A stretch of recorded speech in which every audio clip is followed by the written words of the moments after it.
সুপ্রিয় দর্শক, কথাবার্তার আয়োজনে আপনাদের সকলকে স্বাগত জানাচ্ছি। আশা করছি আপনারা সকলেই ভালো আছেন, সুস্থ আছেন। দর্শক, আমরা যারা ঢাকা শহরে থাকি, আমরা বাসা থেকে বের হলেই জ্যামের শিকার হই, রাস্তাঘাটে ময়লা আবর্জনা এবং অপরিকল্পিত নগরায়নের কারণে তো আসলে গাছের কোনো চেহারাই আমরা দেখতে পাই না। অক্সিজেন কোত্থেকে আসে সেই নিয়েও আমরা সন্দিহান এখন। এই যে ঢাকা শহরের এমন অবস্থা, এত এত সমস্যা, সেই সমস্যাগুলো সমাধানে যারা কাজ করছেন তারা আসলে বাংলাদেশে একটা চেঞ্জ আনতে চান, সেরকম একজন চেঞ্জ মেকার আমাদের সাথে আজকে আছেন। আলোচনা করব আসলে দেশের অবস্থা, ঢাকার অবস্থা এবং প্রশাসনের কি করা উচিত সেই সব নিয়ে। আমাদের সাথে আছেন মোহাম্মদ এজাজ, প্রশাসক, ঢাকা উত্তর সিটি কর্পোরেশন। স্বাগতম, কেমন আছেন? জি ভালো, আপনি কেমন আছেন? আমিও ভীষণ ভালো আছি, যদিও আসলে এত জ্যাম, ঢাকার এই অবস্থার মধ্যে ভালো থাকা আসলে সম্ভব না। আপনি আসলে কি মনে করছেন? আপনি তো দীর্ঘদিন ধরেই প্রশাসনের দায়িত্বে আছেন, তো ঢাকা শহরের আসলে সব থেকে বড় চ্যালেঞ্জটা কোনটি? ঢাকার অনেকগুলো চ্যালেঞ্জ আছে। নাম্বার 1 চ্যালেঞ্জ হচ্ছে ঢাকার যে পরিমাণ মানুষ এবং মানুষকে কেন্দ্র করে যে সার্ভিসটা আমাদের পক্ষ থেকে দেওয়ার কথা, সেটা তো একটা বড় মিসম্যাচ আছে। কারণ এতটুকু জায়গায় এত মানুষ থাকার কথা না। এটার পেছনে একটা বড় কারণ হচ্ছে যে আমরা যত সার্ভিসেস আছে, আমরা সকল urban service, administrative service, logistic service, এই যে একটা সেন্ট্রালাইজড ঢাকা কেন্দ্রিক হয়ে গিয়েছে। এটার কারণে এই সেন্টারটা আমরা ভাঙতে চাই না কেন? এটা বাংলাদেশের বিভিন্ন জায়গা ছড়িয়ে দিলে কিন্তু ঢাকার উপর চাপ কমতো। এই নিয়ে সরকার কেন কিছু ভাবে না? আমাদের কোনো সরকারকে এই নিয়ে চিন্তা করতে দেখা যায়নি। জুলাই হওয়ার পরে আমার মনে হয় এই চিন্তাটা এখন এসছে। জুলাইয়ের আগে তো আমরা এক হচ্ছে যে ঢাকাকে কেন্দ্র করেছি, একইভাবে একটা পরিবারকে কেন্দ্র করে ক্ষমতা ছিল এবং সেটারই আরেকটা রিফ্লেকশন আসলে ঢাকাকে কেন্দ্র করে এই অ্যাডমিনিস্ট্রেটিভ যেই কেন্দ্রীকরণ আমরা করেছি। এই মুহূর্তে রাস্তায় যারা আন্দোলন সংগ্রাম করেছেন ওই সময়টা এবং এখনও যারা আছেন, প্রত্যেকটা পলিটিক্যাল পার্টির এই ম্যানিফেস্টো যদি এখনও তৈরি হয় নাই, কিন্তু যে বক্তব্যগুলো আমরা এখন পর্যন্ত শুনছি, ইনক্লুডিং বিএনপি থেকে শুরু করে ছাত্রদের পর্যন্ত, সবার আলোচনা একটা কমন জিনিস কিন্তু আছে। সেটা হচ্ছে যে তারা ক্ষমতারও এক ধরনের বিকেন্দ্রীকরণ চাচ্ছেন, যেরকম ঢাকা এবং অ্যাডমিনিস্ট্রেটিভ জায়গা থেকেও এক ধরনের বিকেন্দ্রীকরণের কথা কিন্তু বারবার বলা হচ্ছে। এবং যে রিফর্ম কমিশন হয়েছে, আপনি জানেন যে লোকাল গভর্নমেন্ট রিফর্ম কমিশন হয়েছে, কনস্টিটিউশনাল রিফর্ম কমিশন হয়েছে, সব জায়গায় কমন কিছু জিনিস আমরা লক্ষণীয়। সেটা হচ্ছে যে ঢাকা কেন্দ্রিক যে চাপ, সেটাকে কিভাবে কমিয়ে এটাকে ডিসেন্ট্রালাইজ করা যায়, সমগ্র বাংলাদেশের বিভিন্ন জায়গায় এটাকে নিয়ে যাওয়া যায়, ছড়িয়ে দেওয়া যায়, এটা করতে হবে। এটা না করলে তো আপনি ঢাকায় মানুষ আশা বন্ধ করতে পারবেন না। আশা যদি বন্ধ না করার এটা কারণ কি? কারণ সে কোনো না কোনো ডিমান্ডের কারণেই তো ঢাকায় আসছে, তাই না? তো ঢাকাকে সে যেন আর না আসে, এই ফ্যাসিলিটিটা উনি যেন গ্রামে বসে অথবা জেলা সদরে পাওয়া যায়, অথবা উপজেলা সদরে এই ফ্যাসিলিটিগুলো যদি পাওয়া যায়, তাহলে তুমি ঢাকায় আসবেন না। সুতরাং এইটা করতে হবে এবং এটা করাটা একটা বড় চ্যালেঞ্জ। কিন্তু এটা না করলে তো কিছুদিন এমনি ঢাকা বিশ্বের আনলিভেবল সিটিগুলোর প্রথম দিকের কাতারে আছে। এবং এই যে আমরা সকলে চাচ্ছি ঢাকাকে ডিসেন্ট্রালাইজ করা, আসলে এইরকম হলে কিন্তু আসলে সকলেরই উপকার হবে। ঢাকায় এত ভার্সিটি, কিন্তু অন্যান্য জেলায় আমরা দেখতে পাচ্ছি একটিও নেই। তখন যদি স্টুডেন্টরা ওখানে পড়াশোনা করে, ওখানে কর্মসংস্থানের সুযোগ হতো, ঢাকার উপর চাপ কমতো। এই যে এত ভোগান্তির কথা বারবার আসছে, এই ভোগান্তিগুলোকে প্রশাসন আসলে দেখতে পায় বা কতটা কাছ থেকে দেখতে পায়? প্রশাসন তো রেগুলারই দেখতে পায়, কারণ এভরিডে সার্ভিসটা আমরা দেই। আমরা ধরেন সিটি কর্পোরেশনের দায়িত্বে আমি আছি, আমাদের তো 24 সার্ভিস। আমাকে লোকজন রাত্র 3টার সময় ফোন দিয়ে বলে যে আমার বাসায় গ্যাস নাই, যেটা আমার সার্ভিসের মধ্যে পড়ে না। দ্যাট মিনস আমরা তো ইনভলভ আছি, কিংবা আমরা এতটুকু অ্যাক্সেস জনগণকে দিয়েছি যে মানুষ রাত 3টার সময় সে তার গ্যাসের জন্য ফোন দিতে পারে। তো অতটুকু অ্যাক্সেসেবল করতে পেরেছি আমরা আমাদের সার্ভিসগুলো, সেটা আমরা বলতে পারি। কিন্তু সমস্যাটা যেটা হচ্ছে যে ঢাকার ইন্ডিভিজুয়াল ক্রাইসিসটাকে শুধুমাত্র ঢাকার ক্রাইসিস না, আমি আপনাকে একটা এক্সাম্পল দিই। ধরেন এত হকার, এই যে একটু পরে আপনি প্রশ্নটা করতেন যে রাস্তায় হাঁটা যায় না, জায়গা দখল হয়ে আছে, এত হকার, এটা তো শুধু ঢাকার ক্রাইসিস, এটা হচ্ছে যে ওভারঅল লেবার মার্কেটের একটা ডিসইকুইলিব্রিয়াম আছে। বেকার বেড়ে গেছে, তার কাজের জায়গা নাই, রিক্সা নিয়ে মোটর চালিত রিক্সা, এবং আসলে কি বেকারত্ব নাকি এর পেছনে সিন্ডিকেটও আছে? না, এটা ওভারঅল লেবার মার্কেটের ক্রাইসিস আছে আমাদের দেশে। আমরা যে পরিমাণ মানুষ আমরা আছি এবং যে পরিমাণ মানুষ চাকরি করতে আগ্রহী, কিন্তু তার চাকরির সুযোগ নাই, কিংবা সে একটা ব্যবসা করতে চায়, ব্যবসার সুযোগ নাই, তখন সে বাধ্য হয়ে এই শহরে কি করবে, সে কোনো না কোনো ইনফরমালিটিস কিংবা ইনফরমাল অর্থনীতির মধ্যে সে নিজেকে সামিল করে, কারণ তাকে তো বেঁচে থাকতে হবে। খেয়াল করে দেখেন, তো তখন সে কখনো রিক্সা চালায়, কখনো সে হকারি করতে চেষ্টা করে, কখনো ডেইলি লেবার করে। তো সুতরাং এটা ওভারঅল লেবার মার্কেটের ক্রাইসিসটা একটা বড় রিফ্লেকশন এবং বড় মানে কষ্ট চ্যালেঞ্জটা ফেস করি আমরা শহর নিয়ে আমরা যারা মেনটেন করি আমাদের। কারণ আমি এখন এবং এদের কর্মসংস্থান তৈরির জন্য প্রশাসন কি ব্যবস্থা নিচ্ছে বা নিতে চায়? এখানে দুটো বিষয় আছে। একটা হচ্ছে যে সিটি গভর্নমেন্ট হিসেবে আমাদের ক্ষমতা কতটুকু, আর একটা হচ্ছে গিয়ে কেন্দ্রীয় রাষ্ট্র হিসেবে যারা কর্মসংস্থান মন্ত্রণালয়ে আছেন এবং কেন্দ্রে যারা আছেন তারা কিভাবে দেখে। আইডিয়াল সিচুয়েশন হচ্ছে শহরের যিনি মেয়র থাকবেন তিনি ওই শহরের অর্থনীতিটা তৈরি করবেন। কারণ আমরা তো ট্যাক্স নেই, খেয়াল করে দেখেন, আমরা হোল্ডিং ট্যাক্স নেই, আমরা ট্রেড লাইসেন্স মাধ্যমে কমার্শিয়াল ট্যাক্স নেই, এই রোড ট্যাক্সে কিছু সামান্য কিছু আমরা নেই, বর্জ্য আমরা যেহেতু অপসারণ করি সেটার আমরা একটা পয়সা নেই। কিন্তু আমরা তো এমপ্লয়মেন্ট জেনারেট করতে পারি না, কিংবা করার মতো এম্পাওয়ার আমাদেরকে করা হয় না। আপনি যদি নিউ ইয়র্কে যান, আপনি বেইজিং যান, আপনি এই ওয়াশিংটন যান কিংবা প্যারিস যান, এই শহরগুলোর পুরো অর্থনীতি কিন্তু মেয়র নিজে নিয়ন্ত্রণ করে। উনি ইনভেস্টরদেরকে ইনভাইট করেন যে আমার এখানে আসেন, আপনারা ইনভেস্ট করেন। তাহলে কি হয়, এই শহরের এমপ্লয়মেন্ট জেনারেশনের দায়িত্বটাও তখন তার উপরে থাকে। আমাদের এখানে যেরকম এমপ্লয়মেন্ট জেনারেশনের দায়িত্ব হচ্ছে কেন্দ্রীয় সরকারের, কিন্তু বেকারত্বের কারণে যেই ক্রাইসিসগুলো ইনফরমালিটি তৈরি হয় সেটার আবার চ্যালেঞ্জের দায়িত্ব আমার। তখন হয় কি যে প্রবলেমটা ম্যাক্রো ইকোনমিক কারণে হয়, কিন্তু আমার সিটি লেভেল ম্যানেজমেন্টার চ্যালেঞ্জটা আবার আমাকে মিট করতে হয়। তো এটা একটা বড় সমস্যা আছে, যে কারণে আমরা মনে করি এই নতুন বাংলাদেশ যে বন্দোবস্ত হচ্ছে সেখানে যদি লোকাল গভর্নমেন্টগুলোকে যদি একটা সিটি মিনিস্ট্রির আন্ডারে নিয়ে আসা যায়, যে মিনিস্ট্রি অফ সিটিজ থাকবে, সেই সিটি মিনিস্ট্রিকে অনেক ক্ষমতা দেওয়া হবে। আমাদের এখন ক্ষমতা কি জানেন? রাস্তা পরিষ্কার করা, ময়লা পরিষ্কার করা, এর বাইরে কিন্তু এখানে আমি আসলে একটা কথা জানতে চাই যে এই সব কিছুর এত যে ব্যালেন্স ছিল না কোনো কিছু, সেই জন্যই তো আসলে সরকারের পতনের পরেও কেন সেই স্বাধীনতাটা আমরা পাচ্ছি না? না, আমরা তো পাচ্ছি, কে বলছে পাচ্ছি না? এই যে তাহলে তো কাজ শুরু করে দেওয়ার কথা। হ্যাঁ, আমরা করছি তো। আপনি এই যে ধরেন, প্রথম কথা হচ্ছে যে এতগুলো কমিশন হলো, আপনি কি করবেন সেটা তো লিখতে হবে পেপারে, যে এই কাজগুলো আমার করা লাগবে। সে কমিশনগুলো হচ্ছে যে রেকমেন্ডেশনসগুলো দিয়েছে। এখন রাজনৈতিক দল যারা আছেন, নির্বাচন হবে, ওনারা তো এই রেকমেন্ডেশন এইগুলাতে আবার কিছু কিছু জায়গায় এক ঐক্যমত হতে হবে না। এই জন্য প্রধান উপদেষ্টা কি করলেন, যে আরেকটা ঐক্যমত কমিশন করলেন, যে আপনি একভাবে পৃথিবী এই বাংলাদেশটাকে, শহরটাকে দেখতে চান, আমি একভাবে চাই আমার জায়গা থেকে। কিন্তু আমরা সকলেই কিন্তু একটা কমন গ্রাউন্ডে এসে ওইটাই ঐক্যমত কমিশনের কাজ, যে আমরা কোন কাজটা মিনিমাম করবই, আর কোন কাজটা আমরা হয়তোবা অন্যভাবে চিন্তা করি সেটাকে দেখতে চাই। সুতরাং এটা আমরা অলমোস্ট এটা ফাংশনাল পর্যায়ে আছে। আবার আমাদের ক্ষেত্রে খেয়াল করে দেখেন, আমরা এই মুহূর্তে এই যেটা করছি, আমি দায়িত্ব নেওয়ার পরে আমি দেখলাম যে একটা এই গত 15 বছরে সিটিজেনকে কি কোনোদিন মেয়র জিজ্ঞেস করছে যে আপনি কীরকম শহর চান? নো, আপনাকে কি কোনোদিন জিজ্ঞেস করেছে? করে নাই। আমরা এই জন্য একটা ডেমোক্রেটিক আরবানাইজেশন করছি। সেটা কীরকম? আমরা একটা ডিজিটাল ফর্ম ওপেন করেছি, এখানে সার্ভে করেছি। না, ওটা ওপেন আমাদের ফেসবুকে এবং ওয়েবসাইটে দেওয়া। লোকজন সেখানে গিয়ে এই শহরটা কীরকম চায় সেটা নিয়ে সে তার মতামত দিচ্ছে। আপনারা কি আসলে সেই মতামতের ভিত্তিতে কাজ করবেন? হ্যাঁ, করছি তো, সেটাই বলতেছি আমি কি করছি শুনেন। তারপরে আমরা কি করছি, শুধু এটা শুনে আমরা আবার গণশুনানি করছি। আমরা অলরেডি 16টা গণশুনানি করেছি ঢাকায়। আমি স্থানীয় পর্যায়ে গিয়ে লোকজনের সাথে কথা বলে তারা কি চায়, তার এলাকার উন্নয়নটাকে আমি বলে দিলে হবে না, ভুল হবে। এই জন্য তার কথা শুনে আমরা উন্নয়ন ডিজাইনটা করছি এখন, এটাকে বলা হয় গণতান্ত্রিক নগরায়ন।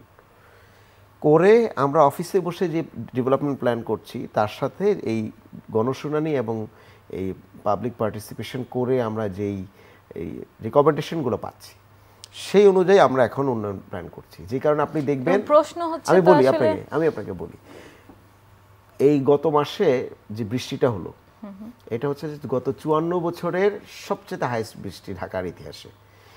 আপনারা ঢাকায় কোনো জলাবদ্ধতা দেখেছেন মেইন রোডে? না। আমি তো দেখেছি। কোথায়?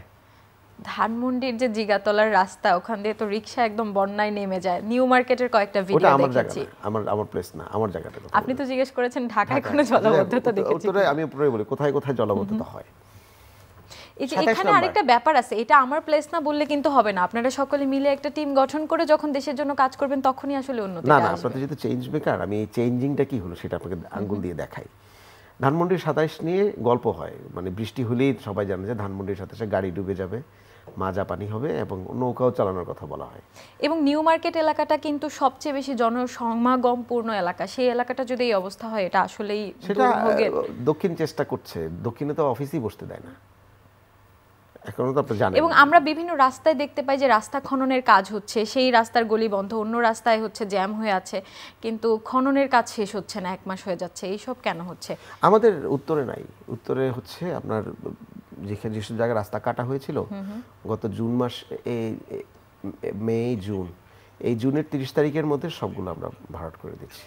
আমরা ঘোষণা দিয়েছিলাম এবং সেগুলো আমরা করছি, সেটাই বলবো। নাখালপাড়ার 10 নম্বর গলির রোড 1.5 মাস ধরে এরকম হয়ে আছে, ঠিক সেটা তো হচ্ছে না। ড্রেনেজ, পুরো নতুন করে ড্রেন কেটে নতুন কাজ করে, একটা সিভিল স্ট্রাকচার, দুই, আপনাকে তো এটা অবকাঠামো পরিবর্তনের একটা সময় লাগবে। আরেকটা হচ্ছে যে কিন্তু সেই সময়টা যেন অনেক বেশি দীর্ঘমেয়াদী না হয়ে যায়, সেই দিকে তো খেয়াল রাখা উচিত। ডেফিনেটলি সেটা রাখা লাগবে। এবং আমরা শুনতে পাচ্ছি যে বিভিন্ন নদী নালা দখল ভরাট এইসবের অভিযোগ আসছে, এইগুলোর ব্যাপারে আপনারা কি ব্যবস্থা নিচ্ছেন?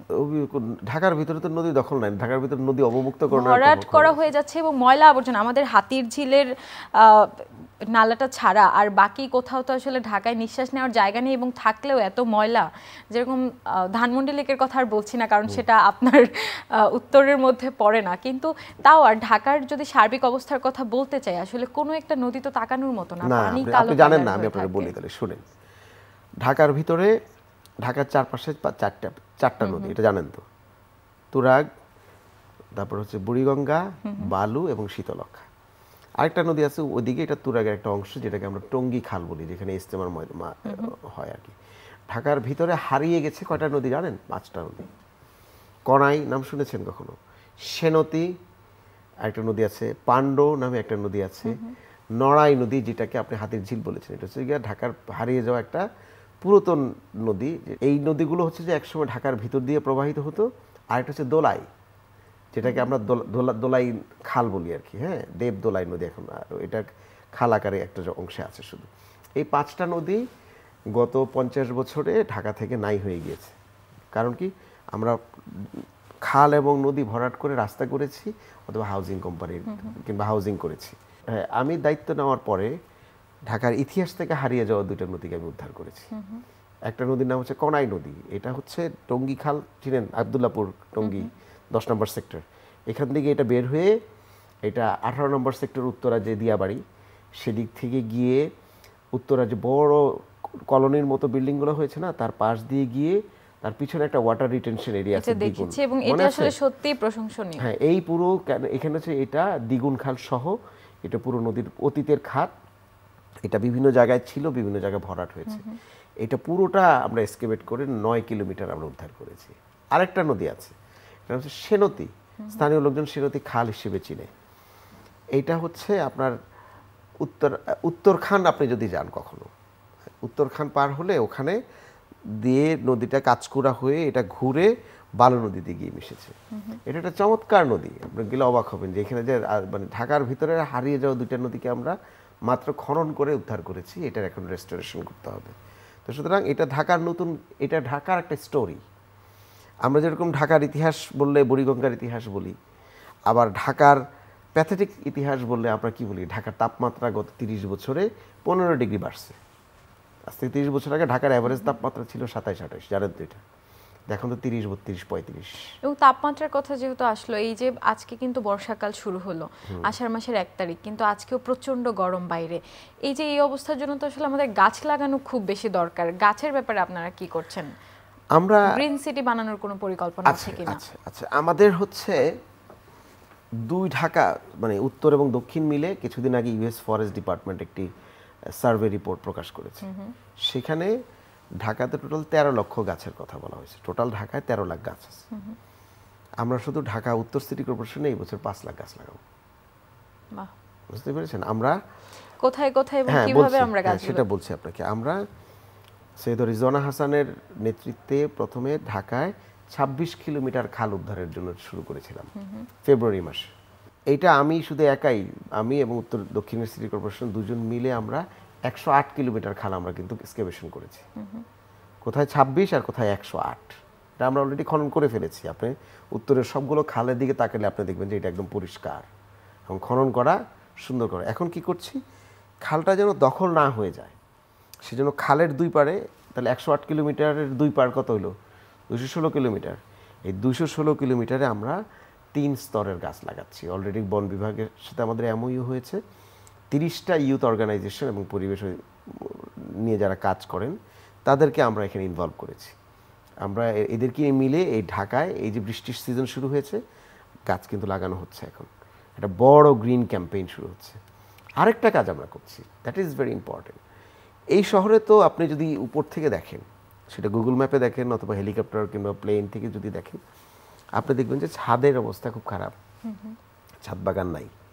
আমরা একটা ডেডিকেটেড ইউনিট করেছি সিটি কর্পোরেশন থেকে। এটা আপনারা বৃক্ষ মেলায় গেলে দেখতে পাবেন যে আমরা গাছের ডাক্তার আমরা দিচ্ছি। সিটি কর্পোরেশন থেকে এই সার্ভিসটা দেওয়া হবে। আপনি যদি আপনার গাছের ছাদ বাগান করতে যান, আমাদের লোকজনদেরকে ফোন দিবেন, তারা গিয়ে আপনাকে এই সার্ভিসটা, কনসালটেন্সি সার্ভিসটা দিবে। এবং আপনি এটা মেনটেন কীভাবে করবেন, বীজ কীভাবে নেবেন, আপনাকে ট্রেনিংয়ের ব্যবস্থা করে দেওয়া, অন্য যত ধরনের সাপোর্ট লাগে সেটা সিটি কর্পোরেশন থেকে আমরা দিব। তাহলে একটা বড় ল্যান্ডস্কেপ, ছাদের উপরের যে ল্যান্ডস্কেপটা আছে সেটার একটা গ্রিনিংয়ের আমরা একটা ইনিশিয়েটিভ নেওয়া শুরু করেছি।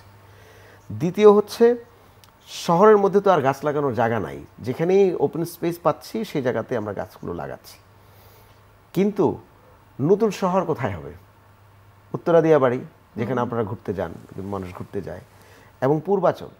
আমরা আজকে এইমাত্র ফাইনাল করলাম উত্তরা দিয়াবাড়ির রাজুক থেকে আমরা এটা অফিসিয়ালি দায়িত্ব বুঝে নিয়েছি আজকে। তারা আমাদেরকে চিঠি দিয়ে দিয়েছেন এবং আমি বললাম যে পূর্বাচলটাও আমাদেরকে দিয়ে দেন, আমরা অ্যাটলিস্ট গাছগুলো লাগিয়ে দিই, পরবর্তীতে যারা আসবেন তারা একটা নতুন শহর পাবে। তাহলে পূর্বাচল তো ঢাকার চেয়ে বড় হচ্ছে, জানেন তো, উত্তরা দিয়াবাড়ি অনেক বড় জায়গা। এই দু জায়গায় এখন আমরা প্রতিটি রোডের মাঝে, এবং এখানে অনেকগুলো লেক আছে আপনারা জানেন, এই প্রত্যেকটা লেককে রেস্টোর করে লেকের পাড়ে আমরা লাল কৃষ্ণচূড়া, সোনালু, ফলজ গাছ, এগুলো আমরা লাগাচ্ছি। এই কিন্তু ওখানকার রাস্তার দিকেও একটু নজর দেওয়া হ্যাঁ, উচিত, রাস্তার ধুলার পাশে। জন্য তাকানো যায় না। কারণ যে সয়েল তো ওপেন, সয়েলটা ওপেন, এটা একটা ডেজার্টের মতো আমরা করে রেখেছি, তাই না? এই সয়েলটাকে তো একটা ড্রাই ট্রি কাভারেজের মধ্যে আনতে হবে। তো সুতরাং এই মুহূর্তে যদি উত্তরা এবং হচ্ছে এই দিয়াবাড়ি উত্তরা এবং হচ্ছে যে পূর্বাচলকে যদি আমরা গাছে গ্রাউন্ড কাভারেজ করতে পারি, তাহলে 3 বছর পরে যারা বাড়ি করবেন তারা কিন্তু তার বাসার সামনে এমনিই 10টি 15টি 20টি গাছ পাবেন নিজেরাই। এটা আমরা আমি করে দিয়ে যাচ্ছি। তাহলে আপনি ভবিষ্যতের যে ঢাকা নির্মাণ হবে সেখানে সেটাকে আপনি অলরেডি গ্রাউন্ড কাভারেজ নিয়ে যাবেন, যে এই ঢাকায় আমরা এটা ফেস করছি, গাছ নাই, গরম বেশি, ওখানে কিন্তু ক্লাইমেট টেম্পারেচার 2 থেকে 4 ডিগ্রি কম থাকবে। এবং আমরা যে বিদ্যুৎ সংকটে আছি, এই জন্য কি রিনিউয়েবল কোনো এনার্জি বা সোলার প্যানেল ব্যবহার করার চিন্তা ভাবনা আপনারা করছেন? হ্যাঁ, আমরা অলরেডি সিটি কর্পোরেশন থেকে, উত্তর সিটি কর্পোরেশন থেকে একটা বোর্ড মিটিং করে পাশ করিয়েছি যে যার বাসায় সোলার থাকবে তাকে। সোলার প্যানেল কিন্তু বসানো হয় ঢাকার প্রত্যেকটা বাসায়, কিন্তু ওগুলোতে কি ব্যাটারি থাকে বা ওরা কি আসলে ইউজ করছে? কেন থাকে না, কারণ সেখান থেকে সাথে কোনো বেনিফিট পাচ্ছে না। সে শুধু কমপ্লায়েন্স করে বাড়ির প্ল্যান করার সময় বিদ্যুৎ লাইনের জন্য সোলার প্যানেল তার জন্য ম্যান্ডেটরি করা হয়েছিল। আমরা এটাকে ইন্সপায়ারিং জায়গায়, মানে প্রণোদনার মতো করে করছি। সেটা কিরকম, আপনার বাসায় যদি সোলার অ্যাক্টিভ থাকে তাহলে আপনাকে 5% ট্যাক্স রিডাকশন আমরা দিব। বাহ, এটা হচ্ছে একটা। দ্যাট মিনস আপনি এই যে ক্লাইমেট রেজিলিয়েন্ট স্ট্রাকচারগুলো তৈরি করার ক্ষেত্রে পলিসি করে আপনাকে সেটাকে এই নগরকে পরিবর্তনের জন্য কাজ করবেন। এটা আমরা করছি অলরেডি। এইবারের ট্যাক্স মেলায় কিন্তু আমরা এটা বাস্তবায়ন করেছি। দ্বিতীয় হচ্ছে, আমরা এই শহরের অনেকগুলো খালের পাড়ে আমরা চিন্তা করছি যে মানুষ যদি ওয়াকওয়ে যেটা হবে, সেই ওয়াকওয়ের শেড যদি আমরা করে দিই, বৃষ্টির মধ্যে মানুষ হাঁটলো কিংবা রোদের মধ্যে যদি হাঁটে, সেই শেডগুলোর উপরে সোলার দেওয়া যায় কিনা সেটা আমরা এখন ভাবছি। কিংবা পাবলিক স্পেসে যে শেডগুলো আছে এটাকে একটু বড় করে সেখানে যদি আমরা সোলার দিতে পারি। তবে আমরা আসলে চাই ভাবনা পর্যন্ত না থেকে সেটা বাস্তবায়নে যাক। আমরা সবগুলো তো বাস্তবায়ন করছি, এখন পর্যন্ত যা বললাম এগুলো তো বাস্তবায়ন করে ফেলেছি, যেটি আপনারা বললাম। আর এটা হচ্ছে যে ইনসেপশনের মধ্যে আছে। এবং ঢাকা শহরের ময়লা আবর্জনাগুলো আসলে কোথায় যায় সেটা যাওয়ার কি বলে এটাকে চ্যালেঞ্জটা বা পথটা সেটা কিভাবে যাচ্ছে জনগণের সেটা জানা উচিত। আর এই যে আমরা রাস্তায় এত ময়লা ফেলছি সেই সম্পর্কে আমরা কেন সচেতন না, জনগণকে সচেতন করার জন্য কি করা উচিত? এখানে দুটো জিনিস আছে। একটা হচ্ছে যে ট্র্যাডিশনাল ওয়েস্ট ম্যানেজমেন্টটা কি আপনি যেটা জানতে চেয়েছেন, আর আরেকটা হচ্ছে যে আপনি সাস্টেনেবল ওয়েস্ট ম্যানেজমেন্ট কীভাবে করবেন। ট্র্যাডিশনাল ওয়েস্ট ম্যানেজমেন্টের এখনকার অবস্থা কি জানেন? আমি আপনারা বলি, বাসা থেকে আমরা ময়লাটা কেউ না কেউ কালেক্ট করে, কমিউনিটি কালেক্ট করে অথবা কোনো কালেক্টররা কালেক্ট করে এসটিএস পর্যন্ত আমরা নিয়ে যাই। এসটিএস থেকে এটা ল্যান্ডফিলে যায়, ল্যান্ডফিলে এটা পড়ে থাকে। এটা থেকে বায়োমাস বানানোর প্রচেষ্টা আমরা কেন করছি? আসতেছি, এই প্র্যাকটিসটা কোথায় কত সালে ছিল এটা জানেন নাকি? ইউরোপে এই প্র্যাকটিসটা ছিল আজ থেকে 150 বছর আগে। দ্যাট মিনস বাংলাদেশে এখন আমরা যে ওয়েস্ট ম্যানেজমেন্ট প্র্যাকটিসটা করি এটা 150 বছরের পুরানো, এবং এটা থেকে মানে অথচ আমরা যদি আধুনিক শহরগুলোর দিকে তাকাই সেখানে ঘর থেকেই কিন্তু কিচেন ওয়েস্ট আলাদা হয়, অন্য ওয়েস্টগুলো সেগ্রিগেট করে যেটা রিসাইক্লিং ফ্যাক্টরিতে যাবে সেটা আলাদা হয়, এগুলো ল্যান্ডফিলে যায় না। দ্যাট মিনস ল্যান্ডফিল বাদ দিয়ে একটা রিসাইক্লিং ইন্ডাস্ট্রি তৈরি করে সেখানে এই ওয়েস্টগুলো যদি চলে যেতে পারত তাহলে এটা সবচেয়ে বেস্ট হতো। আমরা এই প্র্যাকটিসটা শুরু করছি। আমরা এই প্র্যাকটিসটা ঢাকার 5টি কমিউনিটির সাথে আমরা কথা বলেছি। বাড়িধারা সোসাইটি, গুলশান সোসাইটি, আরও 4-5টি সোসাইটি আছে। অলরেডি বাড়িধারা সোসাইটি নিজেরাই সেগ্রিগেটেড ওয়েস্ট করে এটাকে কীভাবে কালেক্ট করবেন তারা সেটা জানেন না। আমরা সিটি কর্পোরেশন থেকে সেই সাপোর্টটি দিব। সুতরাং এই কাজগুলো আমরা এই মুহূর্তে এই বছরব্যাপী আমরা বিভিন্ন কমিউনিটির সাথে আমরা এই প্র্যাকটিসটা করে যদি আমরা সাকসেসফুল দেখি তাহলে এটা আমরা ম্যাসিভ আকারে শহরের বিভিন্ন জায়গায় আমরা এটা শুরু করব, তাহলে একটা সাস্টেনেবল ওয়েস্ট ম্যানেজমেন্টের জায়গায় যাবে। এটা করা খুব দরকার, কারণ আসলে আমাদের রান্নার গ্যাস বা ছোটোখাটো যেসব প্রয়োজনীয় এগুলো কিন্তু আমরা এই ওয়াশ থেকে পেতে পারি, কিন্তু আমরা এটার প্র্যাকটিসটা একদমই করি না। এবং এই যে জনগণ আসলে আস্থা হারিয়ে ফেলছে, আপনারা বলছেন যে করব, কিন্তু জনগণ তো আসলে বিশ্বাস করছে না বা আস্থা রাখতে পারছে না, সেটার জন্য আসলে আপনারা কি করছেন তাদের বিশ্বাস ফেরত আনার জন্য? প্রথম কথা হচ্ছে যে জনগণ আস্থা রাখতেছে, কারণ আমি কথা বলি তো, মানুষজন আস্থা যদি না রাখতো তাহলে তো কথাই বলতো না। মানুষ তো ডেকে ডেকে কথা বলে এখন, কারণ সে তো জুলাইয়ের পর এটা একটা মজার জিনিস। আপনি দেখবেন হাসিনার সময় হচ্ছে মানুষ কথা বলতে পারতো না, কথা বলেই তো লাভ নাই। এখন যেহেতু কথা বলার স্বাধীনতা এসছে, সবাই স্পেশালি আমরা যারা ইয়াংরা আছি আমরা সবাই মনে করি যে একটা পজিটিভ চেঞ্জ এখন মনে হবে। তো যে কারণে যে কোনো ইস্যুতে আপনি মানুষজন কিন্তু খুব অ্যাক্টিভ পাবেন, খুবই অ্যাক্টিভ পাবেন। অ্যাক্টিভ পাওয়া মানে হচ্ছে যে সে পার্টিসিপেট করতে চায়, তার আস্থাটা কিন্তু আছে। পার্টিসিপেট করা মানেই কিন্তু দেয়ার আর স্কোপ, এবং সে চেঞ্জটা সে তো একটা চেঞ্জ করেছে। হাসিনার মতো এত বড় প্রভাবশালী টাইরেন্টকে দেশ থেকে বিদায় করেছে, কিন্তু যে স্বপ্ন নিয়ে আসলে চেঞ্জটা করেছিল সেটা কি এখন আসলে বাস্তবায়িত হচ্ছে নাকি হারিয়ে যাচ্ছে আস্তে আস্তে? 1 বছরের মধ্যে তো আপনি মানে 50 বছরের এক্সপেকটেশন করতে পারবেন না, কিন্তু চালু করা কিন্তু সবাই বলে, তবে শুরুটা কি আসলে হয়েছে? আমরা তো কোনো পরিবর্তন দেখতে পাচ্ছি না, অনেকেই এখন হতাশ। আমি আপনাকে বলি শুরুটা কোথায় কোথায় হয়েছে সেটা দেখলে বুঝবেন। সেটা হচ্ছে যে এখন সিটি লেভেলে, আমি বলি সিটি লেভেলে আমি গাছ লাগাতে চেয়েছি, 30টি অর্গানাইজেশন এসে রেডি পরের দিন আমার অফিসে বলছে আমাদেরকে, আপনার যেহেতু 108 কিলোমিটার, এখানে তো প্রায় 50টি খাল, আমাদেরকে 50টি খাল ভাগ করে দেন, আমরা নিজেরা গাছ লাগাবো, আপনারা গাছ দিবেন, আমরা লাগাবো। পার্টিসিপেশনের লেভেলটা দেখেন কত মজার। তাহলে আর কীভাবে বলবেন যে আস্থা নাই, কেবল ফ্রাস্ট্রেটেড? আমি তো উল্টোটা দেখছি যে তারা নিজেরা পার্টিসিপেট করতে চায়। আমি যখন গণশুনানি করছি, স্থানীয় লোকজন সে বলে যে কোনোদিন আমাদের কাছে সরকার এসে বলে না যে তুমি কীরকম শহর চাও, দেশ চাও, যেখানে আপনি এসছেন আমার এই কাজটা আগে করেন, এইভাবে করেন, এটা মানে একদম গণতান্ত্রিক চর্চাটা হচ্ছে। হ্যাঁ, এটা মানেই তো হচ্ছে যে সে তো পার্টিসিপেট করছে, নিজেকে সামিল করছে রাষ্ট্র মেরামতের জায়গায়। এটা যদি হতো যে আমরা এগুলো করতে চাই, লোকজনকে খুঁজে পাচ্ছি না, হ্যাঁ, কিংবা সে তার ইভেন অ্যাঙ্গারও প্রকাশ করছে না, তখন আমরা বলতে পারতাম যে লোকজনের আস্থা হারিয়ে গেছে, ফ্রাস্ট্রেটেড হয়ে যাচ্ছে। আমি তো উল্টোটা পাচ্ছি। আপনি মানুষের সাথে কথা বললে, আপনি যদি কখনো বাসে ওঠেন কিংবা পাবলিক ট্রান্সপোর্টে ওঠেন, আপনি দেখবেন যে মানুষ কি পরিমাণ সে বলতে চায় সত্যি কথা যেটা, কিংবা সে নিজেকে সংযুক্ত করতে চায় কিভাবে এবং সংযোগ করতে চায় কিভাবে। তো এটা ইজতেমার মাঠেও নাকি গাছ লাগানোর কথা হচ্ছে, সেটা সম্পর্কে একটু শুনি। আমরা ওই জায়গাটা তো খালি খালি, তো এরকম যদি করা যায় যে বড় গাছের নিচে এক ধরনের ছায়া একটু মানুষ প্রশান্তি পেত এবং আশেপাশে জায়গাগুলো একটু সুন্দর যদি করে দেওয়া যায়, সেটা আমরা ভাবছি। এবং আমরা ভাবছি যে এই পুরো নদীর পাড়টাতে আমরা ওয়াকওয়ের মতো করে দিব, যারা এখানে ইজতেমা ময়দান ছাড়া অন্য সময় যেন এটাকে তারা একটু বসতে পারেন, পাখি আসবে, তারপরে বয়ান যখন হবে উপর যদি গাছের ছায়া থাকে, এটা তো একটা সুন্দর পরিবেশ। সেই ভাবনা, সকল ভাবনা সুচিন্তাগুলো বাস্তবায়িত হোক সেই প্রত্যাশা রাখছি। অনেক ধন্যবাদ এজাজ আমাদের কাজকে সময় দেওয়ার জন্য, এবং আমাদের স্বপ্নের ঢাকা শহর সুন্দর হয়ে উঠুক, সবুজে সবুজ হয়ে উঠুক সেই প্রত্যাশা রাখছি।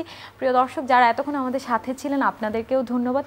আমরা নাগরিক হিসেবে যদি নিজেদের জায়গা থেকে সকলে সচেতন হই, তাহলেই আমরা পারবো আমাদের স্বপ্নের ঢাকা শহর গড়ে তুলতে। আমরা নিজ নিজ অবস্থান থেকে রাস্তাঘাটে ময়লা না ফেলে, গাড়ি ঘোড়া সাবধানে চালিয়ে এবং ঢাকাকে ভালোবেসে ঢাকার উন্নতির জন্য কাজ করব, প্রশাসনকে সাহায্য করব এবং চেঞ্জ মেকার্স যারা তাদের পাশে থাকবো সেই প্রত্যাশায় কথাবার্তা থেকে এখান থেকে বিদায় নিচ্ছি।